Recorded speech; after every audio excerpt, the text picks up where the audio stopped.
Vamos dar seguimento agora às sessões. A princípio, é destinado 10 minutos para a apresentação do aluno, mais 4 minutos para cada integrante da banca se manifestar. Então, ele tem em torno de 18 minutos de apresentação com questionamentos e 2 minutos para transição, gordura entre uma apresentação e outra.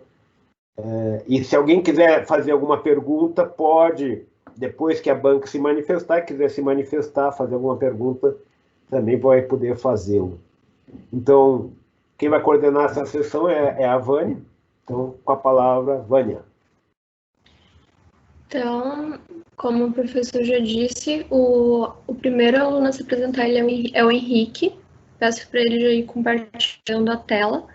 E gostaria de convidar a banca, que é o professor Oscar e a Júlia.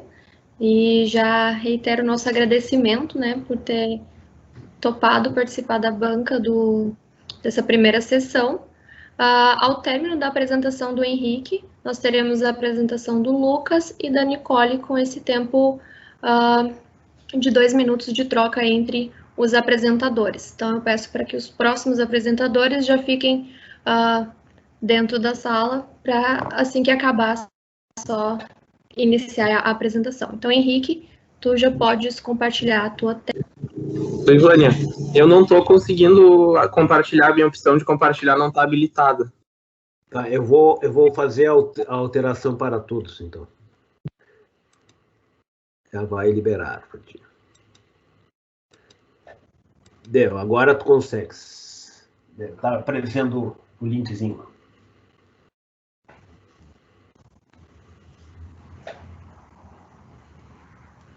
Lá em cima. Isso.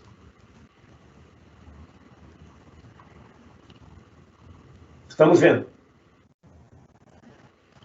Henrique, quando faltar uns 2 minutos, eu vou te avisar do tempo, tá?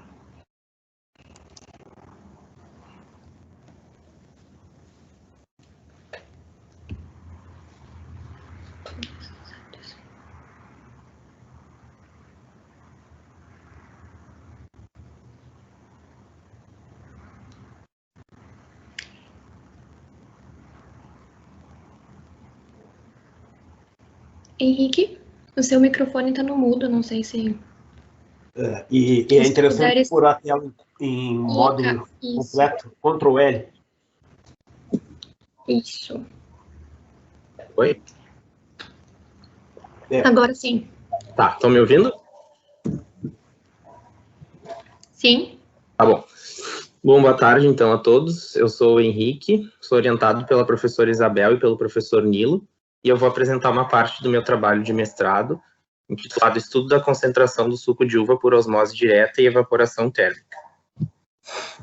Bom, minha motivação foi que a concentração de sucos ela é uma importante etapa do processamento, em termos de custo, em função da redução do volume, menores custos com embalagem e transporte do alimento depois de concentrado, e em relação à conservação dele, porque a atividade de água ela se reduz a valores inferiores ali a 0,8, 0,7, que impede o crescimento dos micro-organismos que venham a atacar esse produto, caso ele não fosse processado de uma maneira adequada. No entanto, as antocianinas do suco de uva e os compostos fenólicos, eles são bastante sensíveis a processos térmicos, né? E, atualmente, os processos térmicos convencionais da indústria promovem uma grande degradação desses componentes. Nesse sentido, eu pensei em utilizar as tecnologias emergentes, né, mais especificamente os processos com membranas, para tentar aumentar a retenção desses compostos após o processamento, né, desse processamento de concentração. A minha solução proposta seria utilizar o processo com membranas denominado osmose direta, né, que permite a operação em temperatura ambiente, cujo gradiente de pressão osmótica é a força motriz. Então, ele não envolve o uso de temperatura, e sim a utilização de uma diferença de concentração através da membrana, que vai promover o fluxo de água. E o inconveniente seria o fluxo de solução osmótica, né, de soluto, reverso a essa membrana, que poderia migrar para o produto.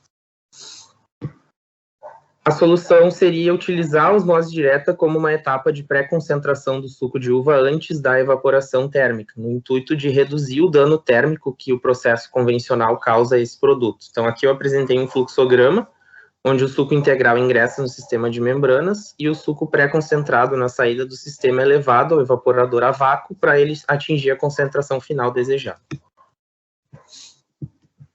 A minha evaporação eu realizei durante 55 minutos e o experimento combinado utilizou 5 horas do processo de osmose direta mais 30 minutos de evaporação a fim de atender a essa instrução normativa que define suco concentrado como a bebida que é submetida a um processo físico para retirada de água suficiente que eleve no mínimo 50% o teor de sólidos solúveis. Então, o meu teor de sólidos inicial era de 15, eu tinha que elevar até no mínimo 65.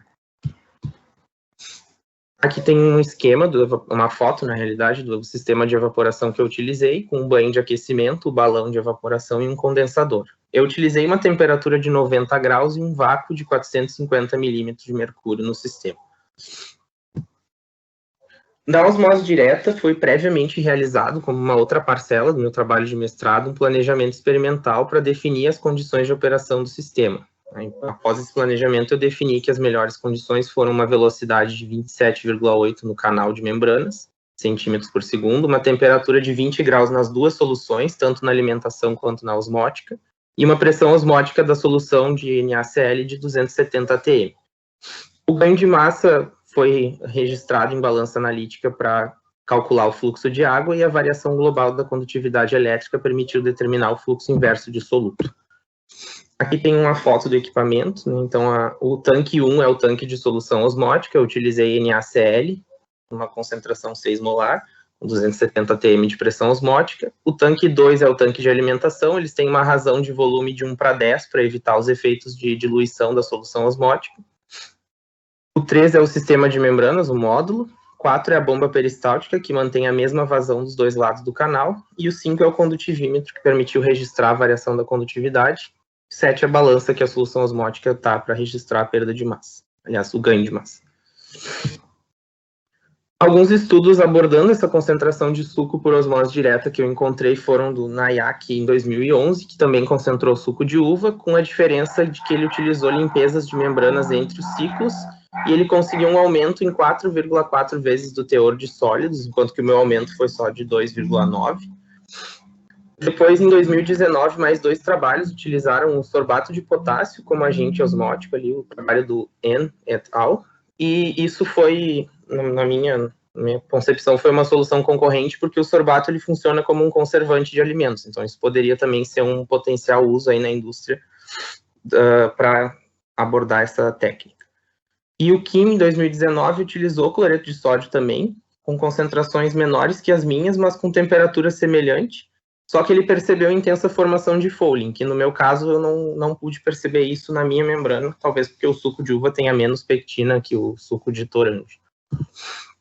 Meu estudo, então, foi utilizar sistemas de evaporação juntamente com a osmose e analisar parâmetros de qualidade do produto, sólidos solúveis, pH, condutividade elétrica, acidez titulável, antocianinas, fenólicos e os parâmetros de cor na escala CIELAB. Aqui tem um esquema geral, um suco integral, então foi levado a suco concentrado pela retirada de água utilizando o processo físico, e depois eu fiz a reconstituição desse suco para avaliar os parâmetros e comparar com o suco integral. Meus resultados, então, a evaporação convencional, dá para perceber que tem uma rápida evolução do teor de sólidos, em 55 minutos eu consegui atingir mais ou menos 66 graus Brix no suco de uva. Em comparação com o experimento combinado, que levou 5 horas e meia, mais ou menos, né, a gente pode ver a evolução do teor de sólidos bem lenta durante o processo de osmose, enquanto que na evaporação ela subiu bem rapidamente, e o fluxo de água apresentou uma tendência decrescente, né, quase que não atingiu um estado estacionário ali no final do processo, mostrando que ele decresceria mais com o tempo, por isso que eu limitei esse tempo de 5 horas. Aqui tem os resultados da análise do suco integral, concentrado por evaporação e processo combinado. Eu destaquei alguns resultados, que foi a condutividade, que foi diferente em relação à evaporação, mais por medidas do condutivímetro mesmo, eu atribuí isso a uma variabilidade do equipamento, mas no processo combinado, ela aumentou bastante, provavelmente por causa do fluxo de sal, né, que passou sal, NaCl, para o suco concentrado.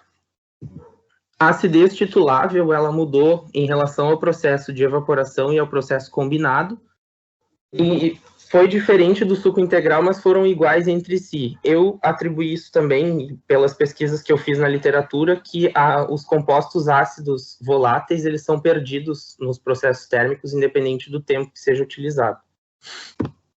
As antocianinas foram perdidas tanto na evaporação quanto no processo combinado, e segundo a literatura, a degradação delas em concentração abaixo de 50 graus Brix foi acelerada no processo térmico. Então, como eu consegui uma concentração menor que 50 na osmose, quando ela foi levada ao evaporador, elas degradaram. Acima disso, a literatura sugere que o açúcar, a alta concentração de açúcar, protege o cátion flavíleo do ataque nucleofílico da água.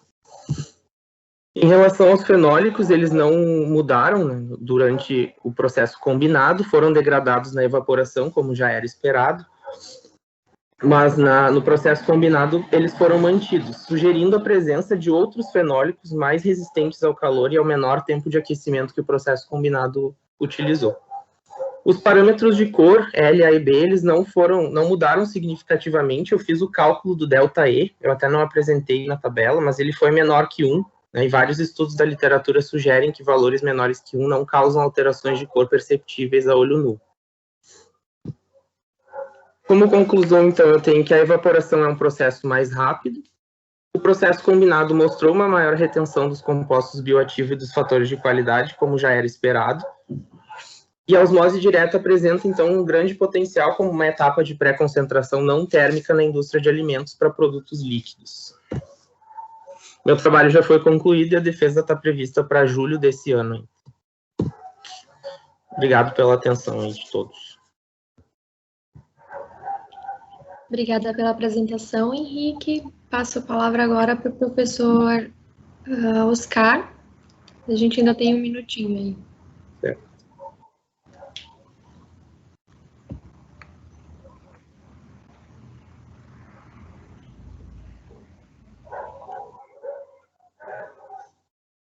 Desculpa, estava com o microfone fechado. Eu até pensei que daria lugar primeiro para a Júlia, que é da área. Não sei se a Júlia quer começar. Oi, não, pode começar, Oscar, sem problema. Tá bom, então. Então, inicialmente, boa tarde a todos, obrigado pelo convite. Eu sugeriria, pelo menos para o apresentador, né, que abrisse a sua câmera, senão a gente fica nem conhecendo quem está falando, e também, como a gente tem pouco contato agora, né, eu acho que seria interessante, não sei se a comissão instruiu alguma coisa, mas como tudo hoje está assim, né, todos estão abertos a liberar a sua câmera. Tá, não só digo para o apresentador, né, que especificamente a maioria a gente agora não se conhece, né, e mais em virtude disso. Professor, então, oi. Para abrir a câmera eu preciso interromper o compartilhamento. Eu não sei se eu posso fazer isso. Eu não sei como funciona. Pode parar o compartilhamento, porque daí tu mostra. Tá. Mostra quem tu és para a comunidade. Tá bom. Não, mas é só para... É que esse o Teams eu não uso muito, o Google Meet é mais prático, né, com todo mundo compartilha, enfim, mas vamos lá, então. Primeira coisa, assim, Henrique, assim, o teu trabalho, eu acho que já está bem encaminhado, como tu mesmo falaste, né, já está com previsão de conclusão, e uma dúvida que teria, assim, mais especificamente sobre as etapas que tu já realizaste, né, se tu já mandaste submeteste para publicação, enfim, ou já está publicado o artigo, como é que está a situação do artigo? A gente está na etapa de revisão ainda, não está submetido, mas a gente está finalizando a revisão dele. Ah, entendi, ok. Agora sim. Então, sobre teu trabalho, assim, uma curiosidade que eu gostaria que tu me esclarecesse, né, tem a parte de evaporação, tu fizeste a 90 graus, né? Uhum. Isso você já vem fazendo de outros trabalhos, ou podia trabalhar em cima disso? E a outra pergunta, já encaminhando, porque como é tão curto, né, tu chegaste a pensar em fazer, por exemplo, tu tem evaporação, tem osmose, tu combina a evaporação com osmose, né? E só a osmose funcionaria como algum pré-tratamento só ela? Poderia falar alguma coisa sobre isso? Tá. Sobre a temperatura, eu, na verdade, busquei informação com um conhecido que trabalha com essa parte vinícola, porque na literatura mesmo, o processo, eu acho que como é muito consagrado já na indústria, né, não tem muitos dados acerca disso. Então, eu usei 90 graus, que foi o que eu consegui de informação. E sobre o processo de osmose, eu tentei utilizar ele até o máximo que eu consegui de concentração, sem ter que fazer uma nova alimentação do sistema, e limitou a 5 horas por 2 motivos. Pelo volume de solução de alimentação, que ficava curto, o sistema não conseguia bombear mais o suco, e por causa da queda do fluxo, que pelo gráfico eu vi que o fluxo ia cair muito e não ia chegar na concentração de 65. Então, a gente teria que usar outro processo além da osmose de qualquer maneira. Eu escolhi a evaporação porque ele é o convencional, né? Tá bom, da minha parte seria isso, Henrique, até porque o tempo é bem curto, vou deixar para a professora Júlia o restante. Tá bom, obrigado, professor. Tá, oi Henrique, Oi, Júlia. Tudo bem? Parabéns pelo trabalho. Até algumas dúvidas aqui eu já fui esclarecendo na apresentação, mas eu também fiquei pensando em relação à temperatura de evaporação. Se a gente, assim, eu até imagino realmente que as indústrias devam usar essa temperatura alta, mas se a gente está pensando num processo alternativo, que seria a osmose, não valeria a pena, talvez, juntar ela com uma evaporação numa temperatura mais branda? Eu fiquei pensando nisso, assim, como sugestão, assim, uma ideia. Eu não sei se chegou a tentar fazer isso, porque chegar ali perto de 70, já para as antocianinas, é menos agressivo, né? Uhum. Eu pensei, no início eu comecei a fazer, né, só que daí como a proposta do trabalho era usar a osmose como uma tecnologia emergente, né, e o tratamento convencional como ele é feito, eu fiz a 90 para ficar padrão, mas eu acho que também é factível de um estudo essa questão da evaporação, talvez para criar um processo combinado novo, né. E sim, eu concordo. Eu acho que seria interessante, porque talvez fazer um mapeamento das condições de evaporação que levariam a essa concentração usando a osmose em conjunto, né? Isso, eu acho que às vezes, né, porque às vezes a gente pode, eu sei que tu tá terminando, mas aí fica uma ideia de estudo, de repente, para o futuro, que pode dar um outro artigo ou um adendo aí, mas também, talvez, de repente, otimizar a evaporação para tentar que ela não seja tão agressiva, né? Uhum. E uma coisa, em relação ao NaCl, ele ficou abaixo do limite legal, ele tem um limite, ele chegou a migrar bastante para o suco de uva, não? Tem um limite, pelos trabalhos que eu comparei com o meu, que utilizaram a mesma condição, ele fica abaixo do limite legal, mas inclusive isso foi uma coisa que eu sugeri no meu trabalho, que teria que ser investigado depois, utilizar algum tipo de técnica para determinar realmente o teor de sódio que fica no suco, né? Porque pela condutividade é meio difícil de saber. Até daria para ter uma ideia de aumento percentual, mas eu acho que para atender legislação mesmo e ser uma proposta futura, teria que ver o teor de sódio, né? Talvez com absorção atômica, que foi o que fizeram em outros trabalhos que eu vi, fizeram essa determinação, mas eu não vi, não quantifiquei. Acho que essa talvez seria uma... Acho que cortou, hein? Tá. Não, mas acho que essa seria uma ideia legal, de repente, assim, como análise, né? Até porque as legislações estão cada vez mais rígidas em cima dessas questões de sal, açúcar, então é um jeito de se precaver que essa tecnologia não afetou isso aí. Tá? E eu vou falar só duas coisinhas para encerrar, que já está terminando o meu tempo. Eu achei o valor das antocianinas muito maior que o de fenólicos, porque ficou de 100 miligramas por litro para 2 miligramas por litro. Eu não sei se é a unidade da tabela, mas é mais para deixar para te dar uma olhadinha para depois. Tá. Deixa eu até confirmar. Tá. E, em geral, a gente usa o K para condutividade térmica e o sigma para elétrica, mas não sei se na osmose também se é comum, às vezes em outras áreas é comum, mas mais por causa do aquecimento ômico que é comum a gente usar o sigma para condutividade elétrica, mas isso só umas observaçõezinhas. Tá. Eu vou anotar aqui para dar uma olhada nisso da tabela aí na anotação. Porque eu achei muito, como uma classe está dentro da outra, achei bem diferente, mas às vezes acontece isso porque são análises diferentes, né? Acho que uma é HPLC, enfim.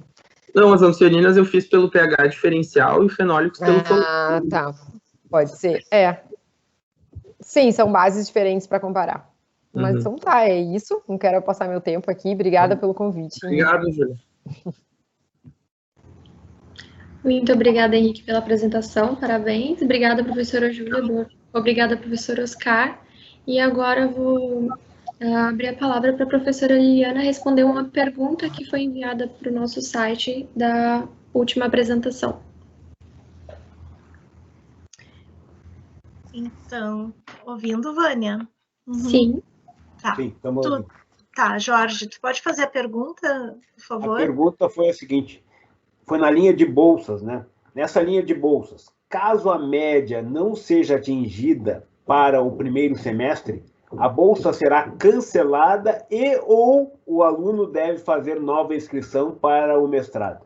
Ou seja, a pessoa tem o final do primeiro semestre, não atingiu uma média que seria a requerida, e ele quer saber o que fazer. Então, pessoal, isso é assim, tem vários casos, né? Até eu indico depois, quem tiver essa dúvida, entrar em contato com a Vânia e com o Roger, porque eles já sabem tudo aí de como funciona. Mas o fato é o seguinte, quem entrou no primeiro semestre, fez as disciplinas obrigatórias e não atingiu agora a sua média, a bolsa vai ser cancelada, mas isso a gente só pode fazer depois que todas as notas já foram divulgadas e tudo mais. Então, para esse processo seletivo, não, tá? Então, o que acontece? A pessoa vai ter que atingir, se ela não atingiu, ela vai ter que atingir a média. Então, por exemplo, ela vai repetir uma disciplina, então ela vai ter que repetir primeiro, e aí, no caso, quando atingir a média, daí sim ela pode se inscrever novamente, mas até atingir a média, daí não. E quem não atinge a média, daí vai perder a bolsa. Tá? Mas todas essas dúvidas, eu recomendo fortemente que fale, porque eu estou falando do caso que eu estou imaginando, mas poderia ser um aluno que já está, enfim, né? Então, eu acho que vocês podem entrar em contato com a Vânia, com o Roger ou comigo por um e-mail e a gente responde. Não tem problema, acho que é mais tranquilo, porque não é tão automático assim, a gente tem que avaliar, tem que ver caso a caso, mas não atingiu a média, perde a bolsa, isso é certo. Agora, essa outra questão vai depender do prazo de cada um, né?